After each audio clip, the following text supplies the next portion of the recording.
Buongiorno a tutte, buongiorno a tutti da Applis di Ovaro in Carnia, in provincia di Udine, Friuli Venezia Giulia. Un saluto da questo luogo incantato anche in questo periodo invernale. Siamo dentro il Museo della Segheria Veneziana di Applis, un luogo che voi magari non potete apprezzare come lo possiamo apprezzare noi che viviamo questo momento di diretta, ma assieme al luogo che ci sta ospitando per la presentazione di questo bando montagna voluto dalla Fondazione Friuli e con il contributo di Banca Intesa San Paolo, stiamo a vedere un attimo, proviamo a creare una suggestione di quello che si vede all'esterno. All'esterno è un parco circondato, c'è ancora la neve, un parco circondato da cervi e daini, c'è la segheria, l'antica fornace, un laghetto, ma dentro ci sono le immagini di lavoro e della vita degli operai che lavoravano all'interno della segheria. Siamo in un contesto tipicamente alpino, siamo in un contesto in cui la montagna la fa da padrona, la fa da protagonista. Siamo in un luogo in cui fa parte della comunità della Carnia. Siamo a raccontare cose che però capitano anche in altre valli friulane, in modo particolare nelle valli Dolomiti friulane, ma anche nel Tarvisiano e nel Canale del Ferro. Popolazione che cala. Pensate un po' che dal 1871, data del primo censimento del Regno d'Italia, la popolazione dell'Uti delle valli e Dolomiti friulane da 45.000 è passata a 25.000 abitanti con una perdita del 45%. Quella della Carnia da 48.000 a 32.000 abitanti con una perdita del 34%.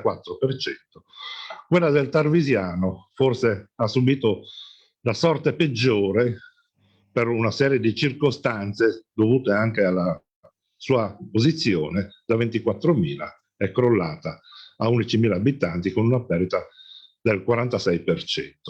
Siamo qua con alcuni ospiti. Abbiamo Giuseppe Morandini, presidente della Fondazione Friuli, Renzo Simeonato, direttore Friuli Veneto e Trentino di Banca Intesa, Sergio Burelli, del soccorso alpino e speleologico. Io darò la parola a Sergio Morandini per primo, ma con lui vorrei aprire una riflessione. No? Ci sono milioni di persone che dal sud del mondo si stanno spostando al nord del mondo, soprattutto in quella rotta balcanica difficile, complicata in questa stagione invernale. No? C'è il movimento però non molte volte valutato, valorizzato, portato a valore in qualche modo di chi dalle Alpi va in pianura. E c'è anche un ragionamento che va fatto rispetto a chi nelle Alpi ci rimane. È un fenomeno che abbiamo chiamato, usando un po' le parole di un antropologo calabrese, il fenomeno della restanza. Chi non se ne va da questi territori qua non è per pigrizia, non è per debolezza, ma è perché ci crede ancora a questo territorio, al territorio della montagna. Ed è forse un paradosso, Presidente Morandini, no? È un paradosso perché si sta rincorrendo e giocando un gioco all'incontrario di quello che era il gioco dei nostri padri, no? Si è celebrato per decenni la figura dell'emigrante, di quella persona che dal Friuli se ne andava a cercare fortuna all'estero, mentre invece poco si celebra, poco si racconta di chi ha il coraggio di rimanere in questo territorio qua. No? È un po' un vivere il contesto alla rovescia rispetto ai nostri padri. Ecco, io credo che questo bando qua, che ho avuto il piacere di vedere questa mattina qua, sia un bando dedicato ai restanti, a coloro che rimangono, a coloro che vogliono a tutti i posti accogliere e accettare una sfida, la sfida del futuro della montagna friulana. A te, Giuseppe Morandini.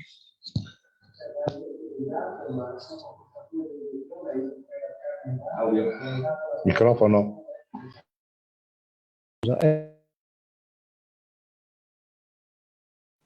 Eccomi qua, Vanni. Grazie, io ti dico, dopo questa tua introduzione così chiara e puntuale, potrei tranquillamente alzarmi e andare, perché hai dato la caratterizzazione vera che ha spinto e ha indirizzato Fondazione Friuli Intesa San Paolo verso la predisposizione di questo bando.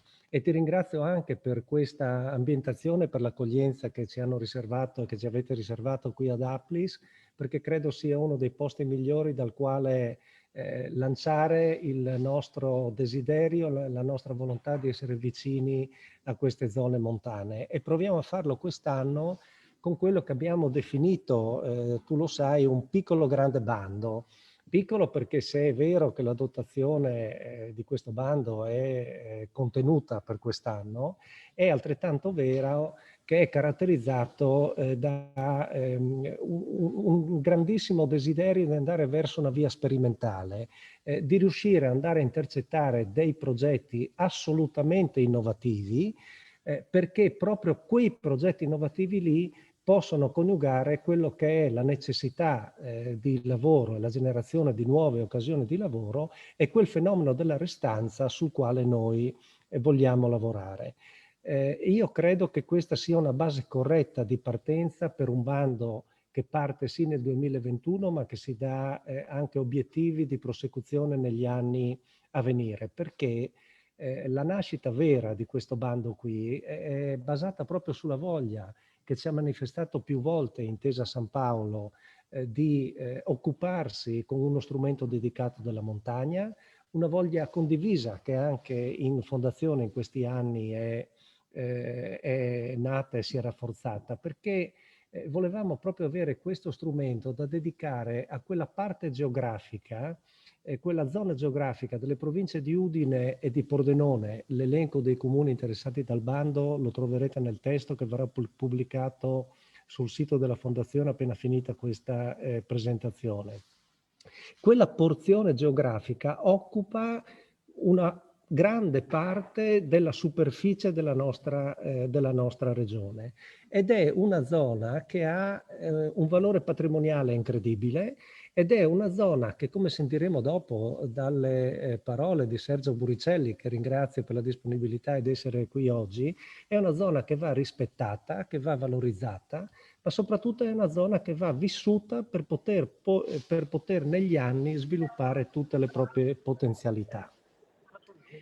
La genesi di questo bando è un altro passaggio che ritengo importante, perché c'è stato un grande lavoro di preparazione. L'obiettivo nostro era quello di riuscire a individuare degli spazi di azione che non si sovrapponessero con altre iniziative che ci sono a favore della montagna, e dobbiamo riconoscere ed essere grati alla Regione, perché veramente, come provvedimenti dedicati a queste zone geografiche, ha un'intensità e una intensità sia di numero di interventi che di coperture economiche veramente ragguardevoli. E quindi la nostra preoccupazione era quella di essere complementari a tutte queste attività che si vanno a sviluppare, concentrandoci su quegli interventi che possono essere interventi concreti, che possono essere interventi rapidi, veloci, e soprattutto interventi che poi devono rivelarsi efficaci.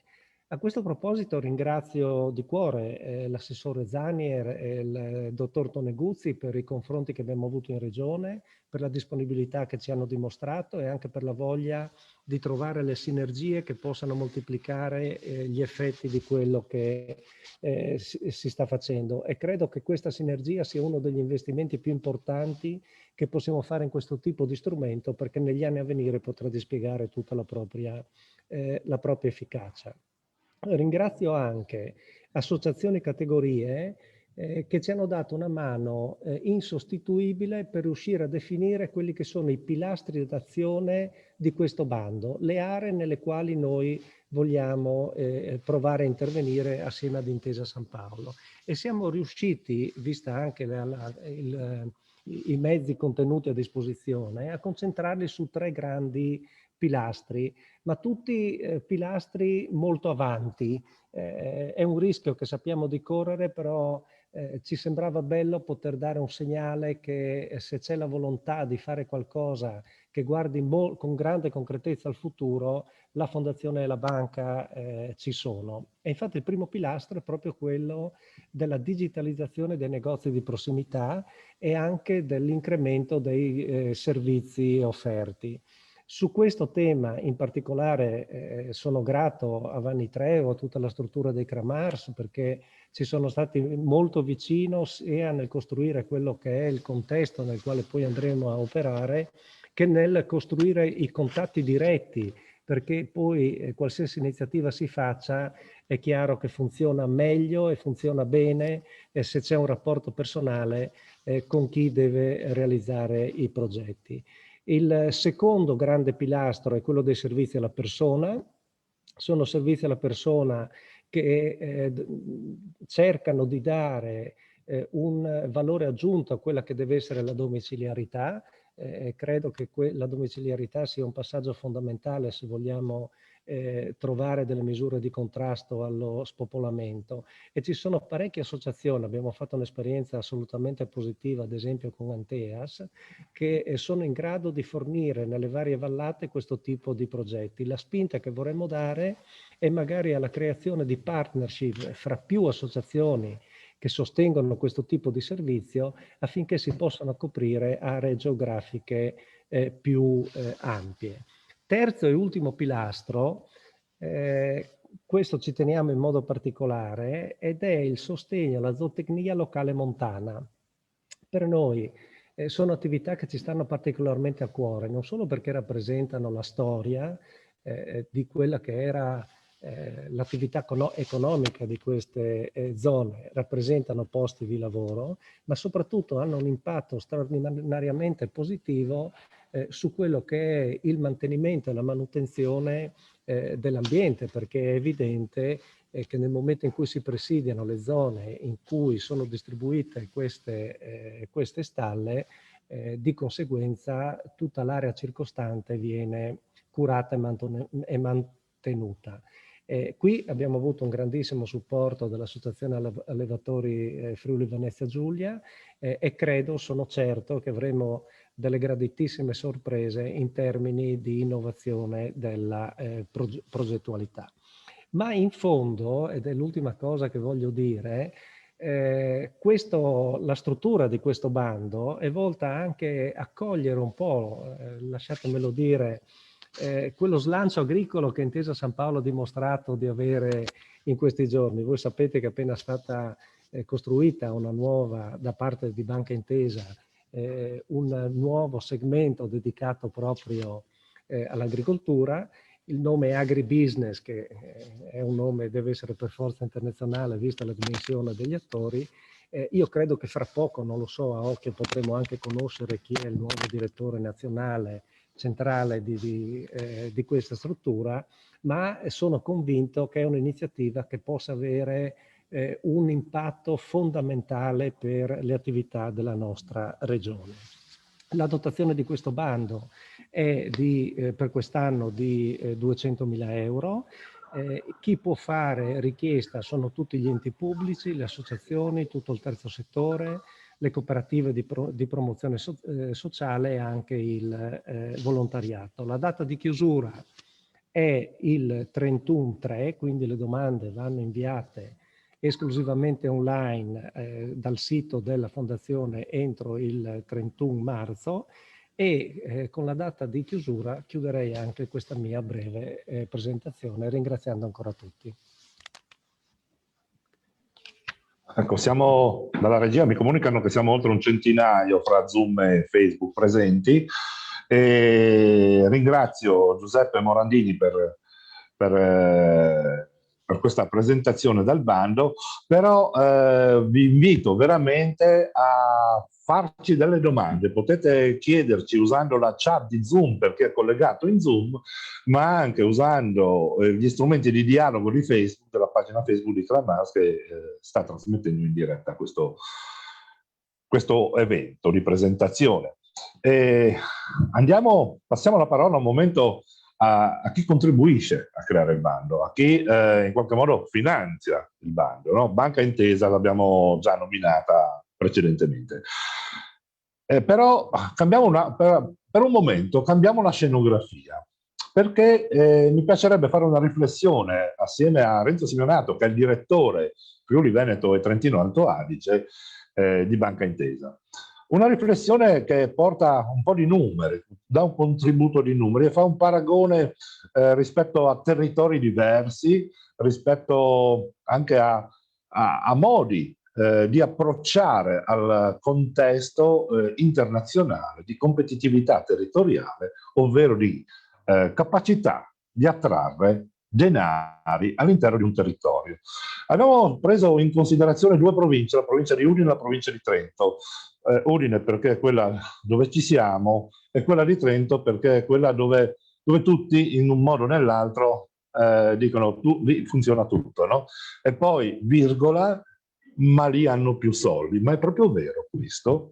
Beh, vi racconto una questione. La questione dei fondi di coesione sono i soldi che lo Stato redistribuisce all'interno dei territori periodicamente. Ormai si può dire chiusa la programmazione 2007-2013 e la provincia di Udine in quel periodo lì aveva 526.000 abitanti, la provincia di Trento ne contava 542.000, quindi molto simili come capacità.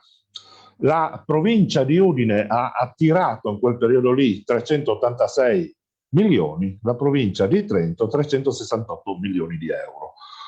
Per una capacità attrattiva di 734 euro pro capite per la provincia di Udine e 679 per la provincia di Trento. Quindi non è proprio vero che in provincia di Trento arrivano più soldi, da un lato. Dall'altro lato, però, se noi osserviamo l'impatto che hanno avuto queste politiche in provincia di Trento, la popolazione è aumentata e continua nonostante tutto a salire. In provincia di Udine la popolazione cala vertiginosamente, ma non solo in montagna, anche in pianura. Allora, Banca Intesa penso che sia sensibile alla capacità di attrarre denari all'interno di un territorio, perché vuol dire creare sistema, vuol dire creare ecosistemi economici. La domanda che io faccio per introdurre Renzo Simeonato è questa, no? Ma questo bando è un impegno di Intesa a non smantellare come le poste i territori marginali? A voi, Renzo Simeonato. Eccoci, allora buongiorno a tutti, intanto grazie di questo confronto, perché insomma è un piacere essere qui a Ovaro. Ed è anche un bellissimo posto che tra l'altro non avevo mai visto, quindi dopo mi riprometto di tornarci a fare una bella passeggiata. Rispondo alla domanda di Vanni Treu facendo una riflessione dal mio punto di osservazione. Noi siamo una regione che è una regione di confine. È vero, anche il Trentino Alto Adige è una regione di confine, però con la nostra regione che confina con i paesi dell'est, nel passato ha avuto un'economia di confine molto più accentuata di quella di altri territori. Quindi lo spopolamento che c'è stato nel Tarvisiano, per esempio, che mentre prima ha portato benessere, poi nel momento in cui dopo c'è stata la caduta dei confini, e chiaramente ha generato un calo demografico, no? È chiaro che bisogna portare lavoro. Noi abbiamo per poter poi avere la residenzialità, no? La vera trasformazione che c'è stata poi negli anni qui in Friuli Venezia Giulia è il fatto anche che con una viabilità sempre migliore la manifattura ha creato un benessere, no? E quindi anche un'evoluzione anche abbastanza vicini nella... Okay. La manifattura è stata anche, diciamo, un traino per l'economia locale e via dicendo. Poi l'orografia dei due territori non è perfettamente comparabile. Il Trentino sostanzialmente, tranne diciamo, la parte centrale, è quasi tutto montana. E l'altra parte importante del Trentino Alto Adige che ha avuto la capacità di riunirsi in cooperative e quindi per produzioni molto specifiche come possono essere quella del vino per esempio, no? Del Trento DOC oppure le mele, no? Le mele Melinda, che hanno generato ricchezza e comunque sotto l'aspetto agroalimentare hanno generato più ricchezza di quella che può essere stata creata da noi. Quindi effettivamente c'è una diversità che non può far comparare le due soluzioni. Ecco allora che, a mio parere, insomma, per l'esperienza che ho avuto in questi anni, dopo VAI abbiamo fatto diversi interventi sul territorio della montagna, e quindi abbiamo analizzato anche in profondità, è chiaro che il riportare delle attività in montagna è fondamentale. Chiaramente le attività primarie e terziarie, no? Il turismo e, perché no, l'agroalimentare. Prima Morandini parlava di silvicoltura e di zootecnia, e sono due elementi importanti della montagna. Io credo che il legno debba essere un po' al centro anche di questo passaggio verso un'economia ambientale più sostenibile, e il legno è un elemento fondamentale. Noi ne abbiamo a sufficienza, ci sono tante iniziative, e voglio ringraziare anch'io come Morandini non soltanto le persone che sono qui oggi intorno a questo tavolo, perché chiaramente qui c'è un tavolo che fa sistema, ma il sistema è fatto anche da tutte le persone che io spesso incontro, o comunque i nostri colleghi incontrano fuori da qui, che fanno tantissime attività, proprio tutti con lo stesso intento, no? Quello di mantenere le persone in montagna. L'altra domanda è cosa può fare una banca come la nostra, no? Noi siamo una prima banca italiana, siamo una banca che chiaramente è motore economico di questa regione e di questa nazione, no?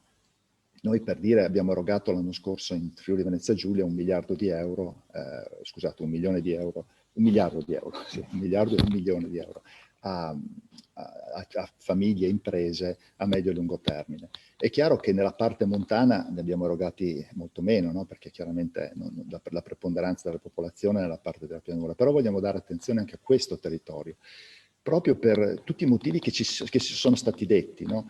Non ultimo il fatto che, per esempio, col fatto che abbiamo acquisito UbiBanca e quindi le filiali della Carnia, abbiamo una responsabilità ancora più importante in questo territorio. E vogliamo anche pensare che un territorio abitato, un territorio curato dal punto di vista agroalimentare, ma non solo, dal punto di vista anche diciamo della viabilità, permette quello che poi è un mantenimento, per prevenire quello che poi è il dissesto idrogeologico. Quindi secondo me è molto importante anche sotto questo aspetto, no? Per prevenire tutto quello che può succedere dopo. Aggiungo un passaggio, intanto ringrazio Morandini perché mi ha fatto un assist per dire che dal 12 aprile sarò proprio io responsabile per tutta Italia di questa nuova divisione che abbiamo, di questa nuova direzione che abbiamo all'interno della Banca di Intesa San Paolo, che si occuperà solo di agribusiness in tutta Italia, quindi è un'occasione probabilmente per tornare, per parlare ancora di queste cose. Però io credo che mi piacerebbe fare una riflessione anche su una cosa bella che abbiamo fatto e che vorremmo consegnare un po' come messaggio finale. Dopo VAIA abbiamo fatto tanti interventi creditizi, abbiamo accompagnato le aziende e va bene, perché al di là dell'erogazione liberale che abbiamo fatto oggi, che lanciamo con questo bando, facciamo anche un'attività creditizia ordinaria, quindi di intermediazione creditizia, ma ad aprile consegneremo, diciamo che abbiamo fatto una raccolta di donazioni con i nostri clienti, e abbiamo fatto anche noi una donazione, cioè per ogni bambino che nel dopoVAIA avesse caricato un disegno relativo al bosco sul nostro sito, noi avremmo erogato 30 euro.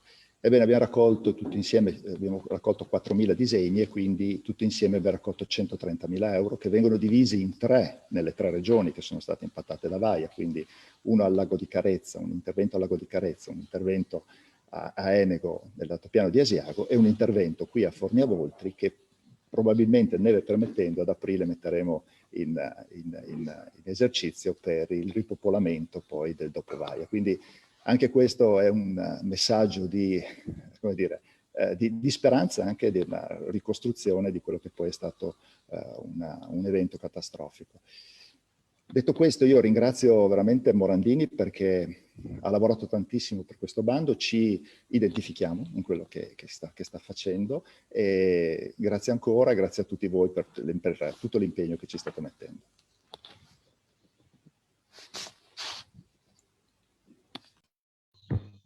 Bene, intanto stanno arrivando le prime domande, no? Che le raccogliamo e poi facciamo un giro di risposte verso la fine. Per il Presidente Morandini, a quanto può ammontare la richiesta di finanziamento all'interno del bando? Quali sono le spese ammissibili e che tempistiche ci sono per la valutazione degli stessi? Andiamo avanti e introduciamo Stefano Puricelli. C'è molta gente che vive in montagna, ma vive e lavora in montagna, ma con la testa gli piacerebbe essere in pianura o in città. Quel fenomeno che molte volte viene definito come spaesamento. Secondo noi dovremmo un po' cominciare a differenziare quelle che sono le politiche per la montagna con quelle che sono invece i finanziamenti per chi vive e lavora in montagna, no? Perché la montagna dà un po' il senso del limite delle proprie azioni, il senso del limite anche delle politiche stesse. Non si possono fare le stesse cose in pianura, in città e in montagna. Molte volte la montagna viene vista e vissuta come il parco divertimento dei cittadini. Dalla tua esperienza, com'è andare incontro a soccorrere dei cittadini che vogliono usare la montagna come parco divertimento proprio? Buongiorno, grazie per l'interessante introduzione. Rispondo subito alla domanda e cito anche quello che ho avuto modo di leggere sullo statuto della Fondazione Friuli, quando ho accettato con grande entusiasmo la proposta di Morandini, lo spirito solidaristico che contraddistingue da sempre la nostra attività. Siamo strutturati da 70 anni, però in realtà le genti di montagna da sempre si sono distinte per questo spirito di solidarietà sociale, che ancora oggi appunto rappresenta il nostro motore, il motore del nostro impegno a favore di chi ha bisogno del prossimo, senza alcun tipo di distinzione, perché per noi è assolutamente normale e fa parte della nostra natura, insomma, della nostra passione per questo ambiente che frequentiamo da sempre. Insomma, mi ritengo doverosa anche una piccola presentazione anche della nostra attività, anche per inquadrare un po'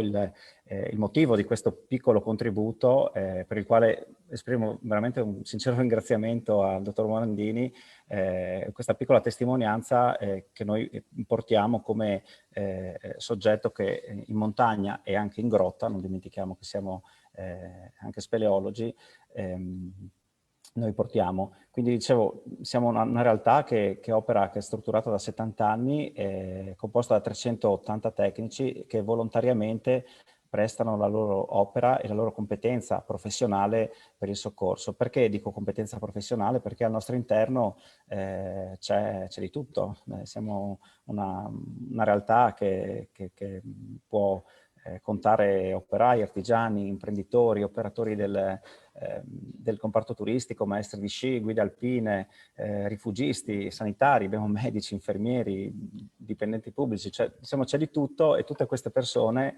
appunto con questo spirito che non verrà mai meno cercano di fare qualcosa per aiutare chi ha bisogno, ma soprattutto, lo vedremo fra un attimo, e mi piace anche citare il Club Alpino Italiano, di cui noi siamo sezione nazionale, lavorano molto sulla prevenzione e sulla sensibilizzazione legata ai temi della sicurezza in montagna. Quindi questo piccolo esercito di persone che la montagna la vivono in maniera radicata e capillare, e che continuano a viverla e sulla montagna prestano la propria opera di solidarietà. Dico, continuano a viverla perché il nostro personale la montagna la vive, ha deciso di viverla, di restarci e di lavorare. E quindi, lo vedremo fra un attimo, rappresenta anche un'importante presenza nelle comunità locali, non solo per la nostra attività di soccorritori, ma anche per tutto quello che nelle comunità locali si fa. Quindi questo è un servizio pubblico essenziale che è stato riconosciuto negli anni dalla Repubblica e poi disciplinato da un corpus normativo molto ampio che parte dal lontano 1963, che appunto ci contribuisce alla prevenzione, come dicevo prima, e alla vigilanza degli infortuni nell'esercizio di tutte quelle attività, di tutti quegli sport che sono legati alla montagna e alle grotte. E anche, e questa è una cosa che spesso si dimentica, di ogni altra attività legata alla frequentazione non solo turistico, sportivo e ricreativo, ma anche culturale e legato alle attività professionali. Quindi, tornando un po' al bando, per cui siamo qui oggi a intervenire, mi piace riprendere quanto indicato nella premessa del bando. Possiamo quindi affermare che questo è un nostro piccolo, diciamo, quello del soccorso alpino è un piccolo buon esempio di equilibrio virtuoso tra ambiente, attività economica, relazioni sociali, capacità di interagire e di collaborare con le istituzioni, nel quale il concetto di solidarietà e comunità assumono un'importanza veramente determinante, fondamentale. Quindi la nostra vuole essere una testimonianza di chi ha fatto dell'impegno sociale un tassello importante della sua vita e che nelle proprie valli o nelle comunità, insomma, locali non solo ha scelto di rimanerci a vivere e a lavorare, come dicevo prima, ma contribuisce anche a sostenere, spesso lontano dai riflettori, tutte quelle attività di volontariato e di utilità sociale e, per usare un termine, insomma, che adesso sarà sempre più frequente, del terzo settore, costituiscono un volano per le piccole economie locali. Basti pensare che tutti noi, credo, posso dirlo senza paura di essere smentito, tutti noi siamo comunque coinvolti nelle associazioni locali e contribuiamo a organizzare eventi sportivi, eventi culturali, eventi legati anche all'arte, musicali, storici, tutte quelle cose che aiutano le comunità locali ad andare avanti, ad avere una piccola economia che tiene vive, che tiene questa fiammella viva.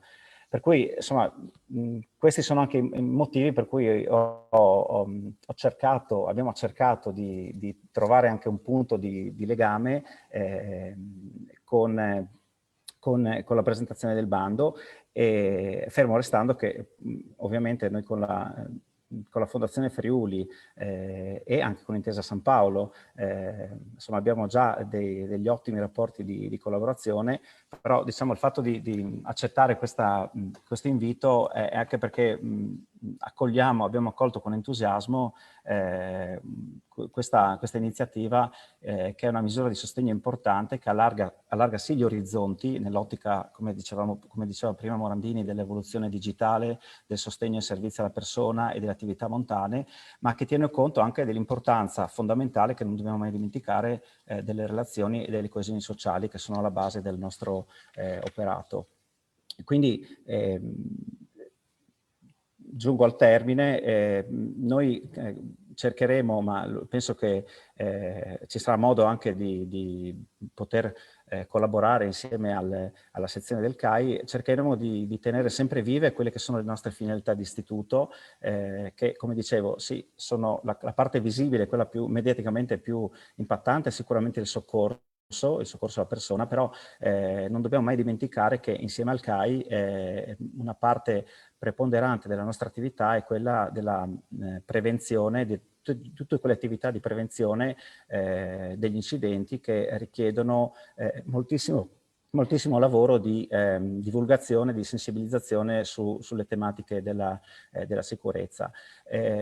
Altro aspetto molto importante sul quale stiamo lavorando e continueremo a impegnarci molto è legato alla connettività e allo sviluppo di sistemi tecnologici che ci permettano di comunicare meglio in valli dove sappiamo benissimo che la comunicazione e la connettività spesso hanno dei problemi, che sono problemi di cui poi pagano le conseguenze anche chi decide di vivere e di intraprendere delle attività imprenditoriali in montagna. Noi nel nostro piccolo ci troviamo talvolta in difficoltà, per cui abbiamo cercato negli anni di sviluppare questi nuovi sistemi legati alle comunicazioni radio o anche alla connettività dati, insomma alla copertura dati, che ci permettono di lavorare meglio nei soccorsi, per esempio, faccio un esempio pratico, di puntare a dei sistemi che ci permettono la localizzazione delle persone che richiedono aiuto, anche in sinergia, in collaborazione col Servizio Sanitario Regionale, di cui noi siamo braccio operativo, e con la Protezione Civile regionale, e facendo anche, e questo sarà oggetto di un lavoro che metteremo in piedi nei prossimi mesi, delle proposte di razionalizzazione e di ottimizzazione delle risorse che la Regione già mette a disposizione. Cito l'ultimo esempio e dopo concludo. Abbiamo una regia unica, che è quella della Regione, che deve gestire vari sistemi radio. Quello che noi cercheremo di fare, di proporre, una razionalizzazione di queste risorse, in modo da avere un sistema radio integrato che permetta a tutti gli interlocutori, a tutti i soggetti che lavorano nell'emergenza, di comunicare nelle grandi emergenze, prima è stata citata Vaia, in maniera molto più efficace. Questo, insomma, cerchiamo, diciamo, concludendo, di mettere a disposizione tutto quello che è il nostro know-how per dare un contributo migliore alla collettività, all'utenza.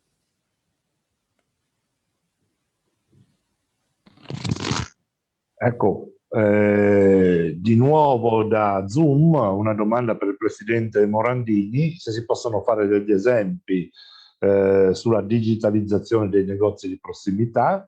Da Facebook invece alcune domande legate ai bandi, sempre per il Presidente Morandini, se ci sono altri bandi che scadenze si presuppone abbiano durante l'anno in corso, mentre invece io mi accingo a dare la parola all'assessore all'agricoltura, ma soprattutto per quel che ci riguarda al Servizio Autonomo Sviluppo Montagna, Stefano Zanier.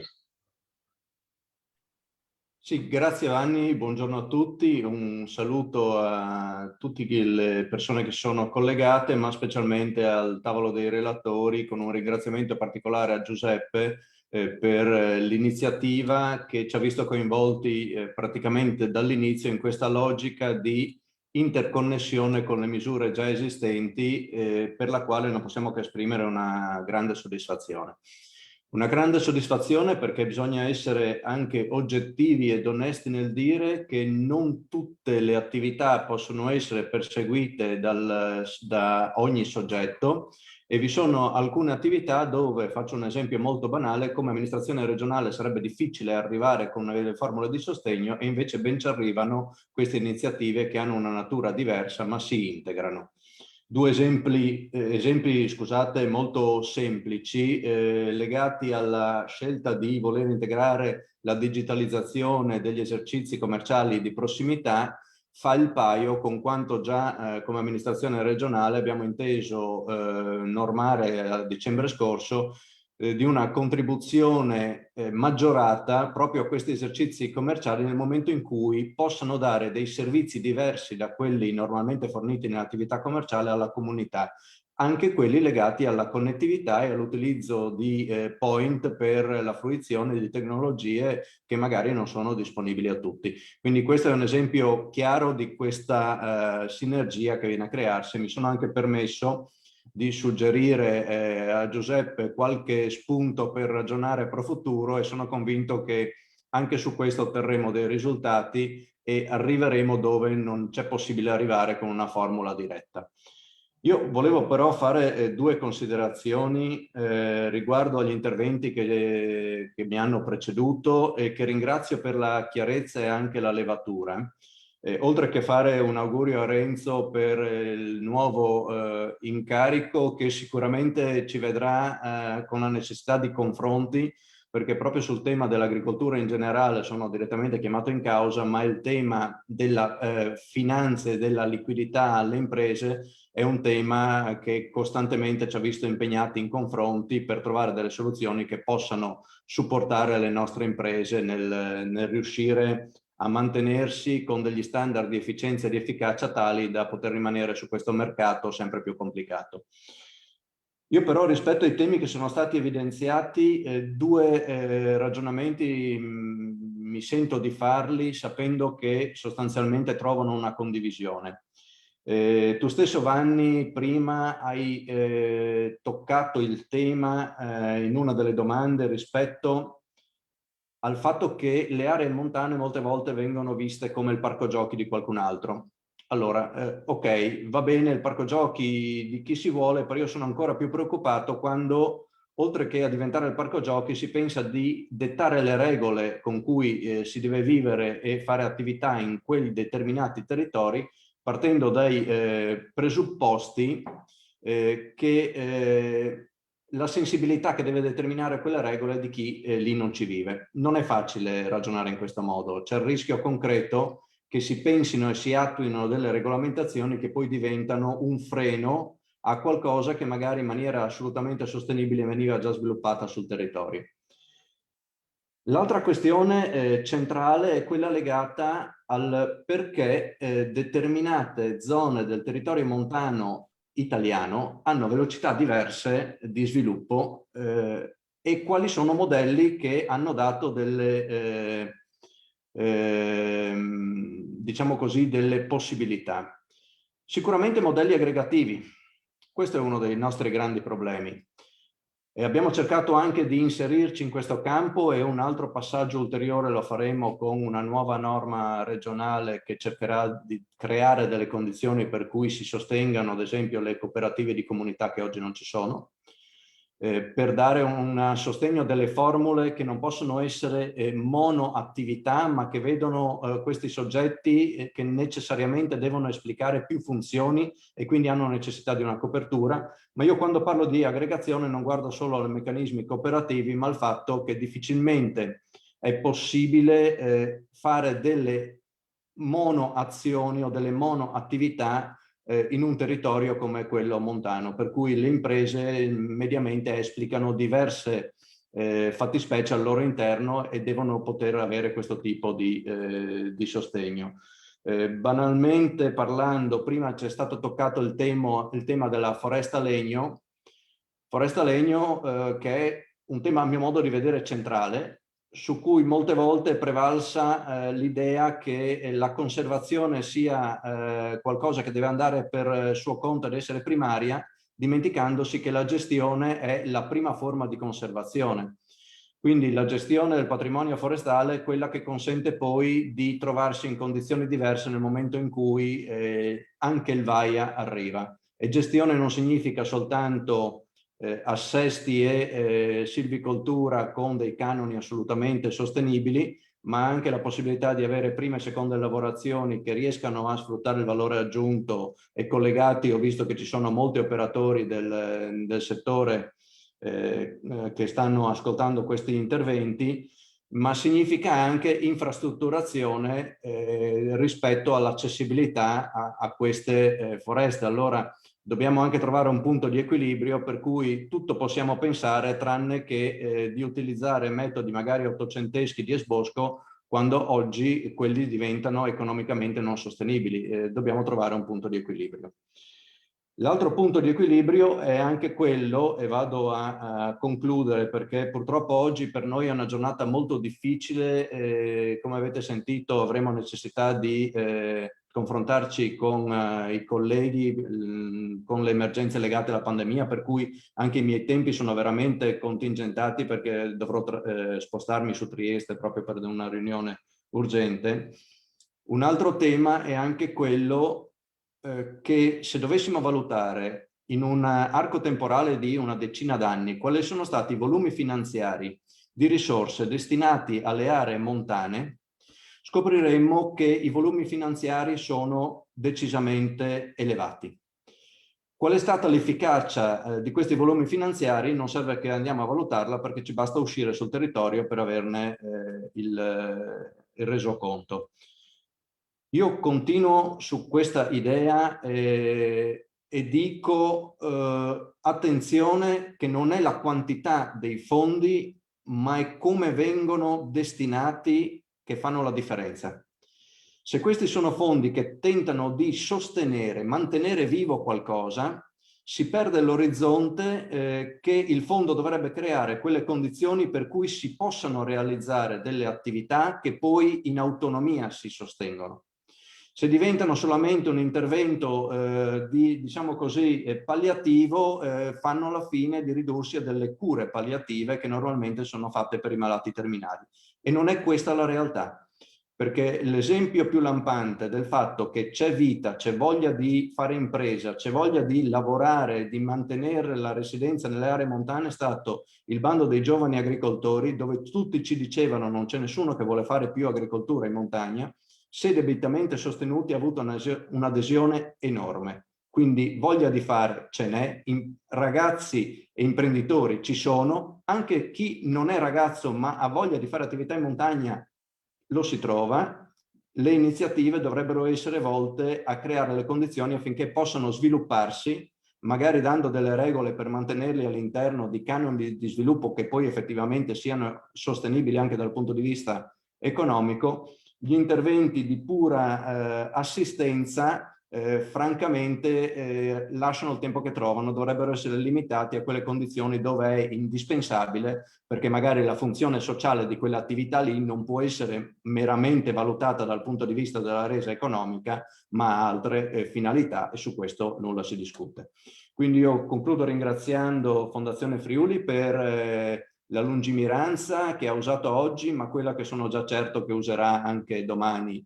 Banca Intesa non tanto e non solo per questo sostegno, ma per quello che sicuramente darà a tutto il comparto agricolo con questa nuova parte, con questa nuova branca aziendale sulla quale avremo modo di lavorare molto assieme. Io, come vi dicevo, sarò costretto probabilmente ad abbandonare il tavolo proprio per queste contingenze. Me ne dispiace, saluto anche tutte le persone collegate che saranno il volano più grande rispetto a un sentimento che è quello della positività, guardando a un futuro che non è quello che si vorrebbe far pensare e quello che dovrebbe richiedere soltanto interventi per mantenere lo status quo. Su questo non ce lo possiamo permettere. Grazie ancora.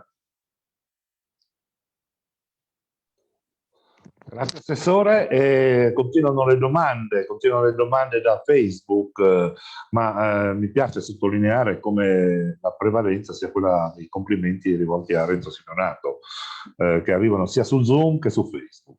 Alcune domande per Giuseppe Morandini, che dovrà rispondere, quindi io passerei la parola subito a Giuseppe Morandini, in merito al fatto se possono avere accesso ai fondi anche le aziende agricole che si diversificano le proprie attività in fattorie didattiche, ad esempio, oppure se non fosse il caso di lavorare anche nel settore del patrimonio boschivo.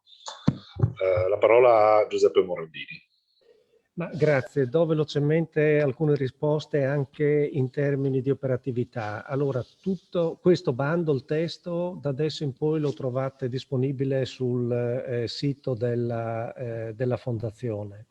Per le domande che mi sono arrivate in precedenza, alcune regole generali, nel senso che le disponibilità sono contenute, quindi ci dobbiamo concentrare su quei progetti che danno il maggior impatto in termini di ricadute sulle comunità sulle quali poi intervengono, e soprattutto a quei progetti che hanno un alto tasso di innovazione.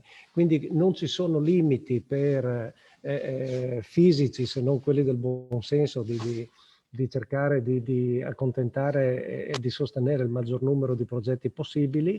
Non ci sono limiti fissi che impediscono o limitano le richieste economiche. È chiaro che devono essere progetti che ricadono all'interno dell'elenco dei comuni che trovate sul bando. Ben vengano anche gli investimenti nelle fattorie didattiche, purché localizzate in quei territori. Nell'ambito boschivo magari sarà un tema che terremo in considerazione per gli interventi negli anni a venire. Ho visto anche una richiesta di un esempio su quello che può essere l'intervento nella digitalizzazione dei negozi di prossimità. Questa è un'idea sulla quale ha lavorato molto Kramars, ha lavorato Vanni Treu, che devo dire che nelle indagini preliminari ha avuto un riscontro, se posso esprimermi, anche inaspettato, di grande condivisione, di grande attesa. Si tratta di inserire le vetrine digitali all'interno dei negozi di prossimità, anche dislocati nelle frazioni più sperdute, purché ci sia o si trovi il modo di garantire anche una connettività che consenta l'operatività.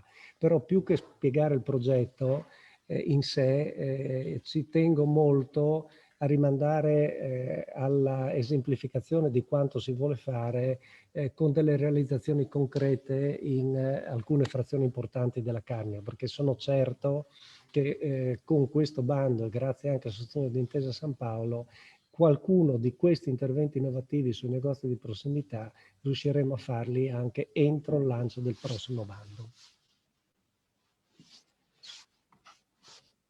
Ecco, se non ci sono altre domande io andrei a chiudere.